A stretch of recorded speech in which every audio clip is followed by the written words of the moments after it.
اب جو باقیات میں ہیں ان میں سے کہ جنہوں نے اس کالج کی نیو رکھی تھی اور جنہوں نے یہ نیک کام شروع کیا تھا، اور وہ ہیں ہمارے ٹریجرر، ہمارے محترم، ہمارے بزرگ، ہمارے کرم فرما جناب ظفر عباس زیدی صاحب. آپ نے پہچان ہی لیا، وہ ہاتھ اٹھا کے مجھے دعائیں دے رہے تھے. اور یقیناً ڈاکٹر سرفراز علی خان صاحب انہی لوگوں میں شامل ہیں. بیگم سرفراز علی خان صاحب ہیں. اور خاص کر کے ہمارے سامنے ہماری ایک ایسی مہمان جو ویسے اتفاق سے میری بیٹی بھی ہیں، میری بھانجی ہیں. اور مجھے یاد آتا ہے کہ ایک جملہ سر ہمفرے ڈیوی کا، کہ سر ہمفرے ڈیوی ایک بڑے سائنٹسٹ ضرور تھے لیکن انہوں نے بعد میں کہا کہ مائی بیسٹ انوینشن از فیریڈے. تو ویسے ہی مجھے کہنا پڑتا ہے کہ مائی بیسٹ انوینشن از فرحت. تو پروفیسر فرحت جپلا سے تشریف لائی ہیں، ان کو ہم لوگ بعد میں سنیں گے. میں دعوت دیتا ہوں جناب اصغر مہدی صاحب کو کہ وہ اپنا مقالہ پیش فرمائیں.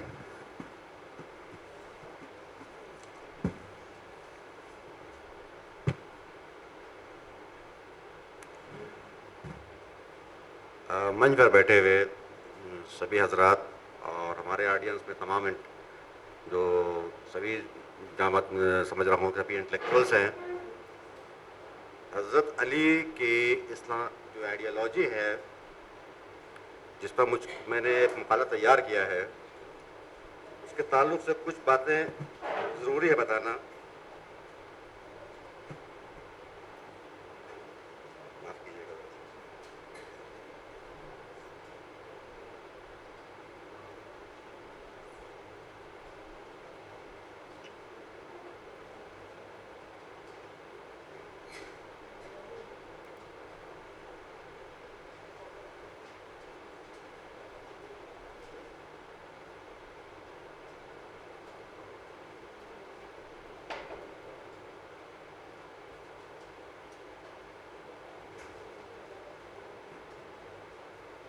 اس مقالے کو تیار کرنے کے لیے ہم نے یہ سوچا کہ اسلام کی تاریخ کو سیاسی اعتبار سے نہیں بلکہ اقتصادی اعتبار سے پیش کیا جائے. وہ حالات آپ کے سامنے پیش کیے جائیں کہ جس میں اسلام سامنے آیا. اس کے تعلق سے ہم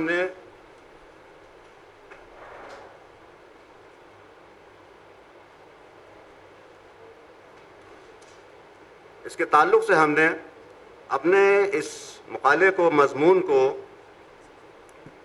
4 حصوں میں بانٹا ہے. پہلے حصے میں ہم نے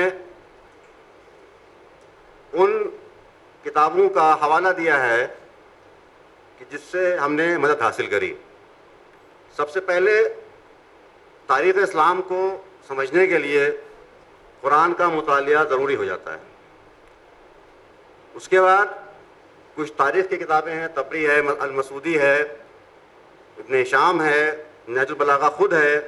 کچھ اورینٹلسٹ ہیں، خاص کر فلیفٹی، موجودہ دور میں کیرن ایمسٹرانگ،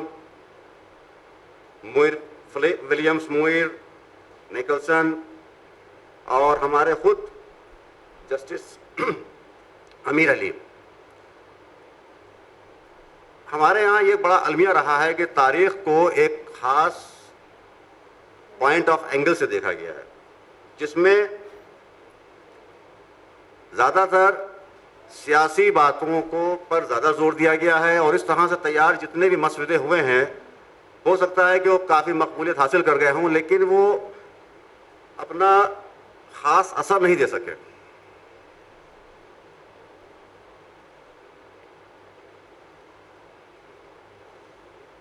ہم جب بات کریں قبل اسلام مکہ کی، عرب کی، تو اس تعلق سے فلیفٹی نے کافی کچھ لکھا ہے.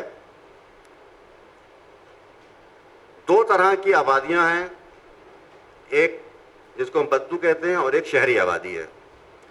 جو بدو آبادی ہے اس کے اپنے انسٹیٹیوشنز ہیں، طور طریقے ہیں. سب سے بڑا ان کا جو انسٹیٹیوشن ہے وہ یہ ہے کہ وہ کسی کی بھی پولیٹیکل اتھارٹی کو نہیں مانتے. دوسرا ان کا ایک طور طریقہ ہے چلنے کا. اس پر ہم نے مقالے میں بات کری ہے. اس کے بعد جو ایک انسٹیٹیوشن انہوں نے ڈیولپ کیا تھا وہ غزوے کا، یعنی کہ وہ اٹیک کرتے تھے ایک دوسرے کے اوپر، اور اس کے اندر مائٹ از رائٹ والا فلسفہ کام آتا تھا. مکہ کے حالات سے ہم نے اس پہ بحث کری ہے کہ وہاں پر کیا حالات ہو گئے تھے، وہ کون سی باتیں تھیں کہ جس سے ایک مرکنٹائل کمیونٹی ایسی پیدا ہوئی جس کے بارے میں صرف ایک جملہ کافی ہے کہ وہاں پر کٹ throat capitalism and high finance کا فلسفہ کام کر رہا تھا، جہاں کے اوپر جو ان کی ٹرائبل کریکٹر تھا وہ ختم ہو چکا تھا، انڈیویجول سسٹم شروع ہو چکا تھا. اب یہ ہو گیا تھا کہ ایک ہی قبیلے کے لوگ امیر یا غریب ہو سکتے تھے. سوشل ٹینشن پیدا ہوئے، غریبوں کا، یتیموں کا اور بیواؤں کا حق ختم ہونے لگا. سارا دامودار وہ یہ سمجھتے تھے کہ اگر ہم نے اپنی فائننس ایکٹیویٹیز کو ختم کر دیا یا ہماری جو جنریشن ہے اگر اس کے اوپر زور نہیں دے گی تو وہ بھوکوں مر جائے گی، کیونکہ اس علاقے میں کلٹیویشن کاشتکاری کا کوئی خاص معقول انتظام نہیں تھا. ان حالات میں مکہ میں جب رسول خدا نے دیکھا کہ جو کیپٹلزم ہے، جو سوشل اکنامک جو ایکٹیویٹیز ہیں ان سے سماج میں ٹینشن پیدا ہو رہا ہے، تو انہوں نے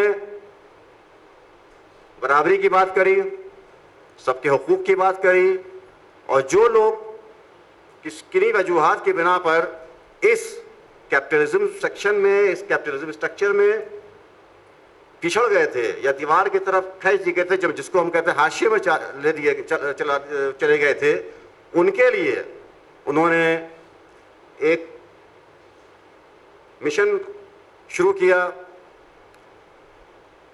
اب ہم تھوڑا سا وہاں کے جو ان کا ریلیجن ہے اس پر بات کرتے ہیں. ان کا مذہب کیا تھا؟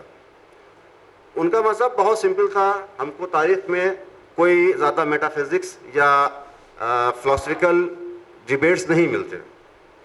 ان کا کعبے میں 360 خداؤں کا ذکر ہے، اور حبل نام کا جو تھا اس کے بارے میں کہا جاتا ہے کہ وہ ٹرانس جارڈن سے لایا گیا تھا، اور اس کو لانے والا یہ دعویٰ کرتا تھا کہ یہ بارش کرا سکتا ہے. ظاہر بات ہے کہ مکہ میں بارش کا کوئی اس کا کوئی وہ نہیں تھا، تو اس کا بعد میں جو خدا تھا، اس بت تھا، اس کا کردار صرف آگے کا جو جس کو ہم لوگ کہتے ہیں کہ فارچون ٹیلنگ وہ ہو گیا تھا.